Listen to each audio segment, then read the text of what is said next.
Let's talk about the decision to buy a good or service. Whether or not someone decides to buy something depends on willingness to pay and ability to pay. Willingness to pay is determined by how much you want a good. What benefits or satisfaction are you going to get from consuming the good? Ability to pay is driven by your income and your wealth. It's not enough to just want something, you need money to pay for it. This is true for buying cars, pizza, sunglasses, and anything else you can imagine. Let's focus on the market for sunglasses. When thinking about markets, it's important to remember that people are different.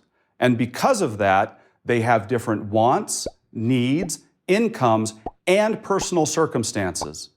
As a result, each person is willing and able to pay a different price for sunglasses. In our market, we have 5 people, each willing and able to pay a different price for a pair of sunglasses.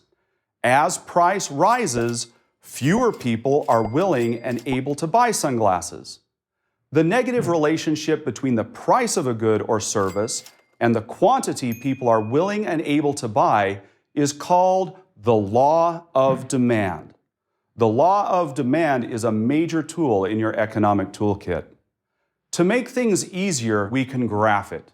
Graphically, we place price on the vertical axis and quantity on the horizontal. Then we plot each price-quantity pair.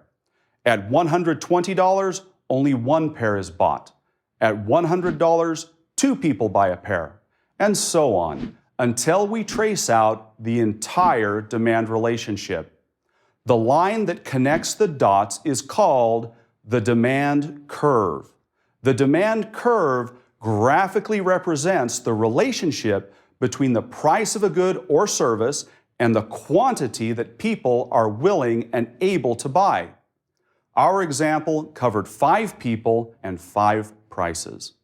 In a larger market, the same principles hold, but the demand curve might look like this instead, with many possible prices and thousands of units sold.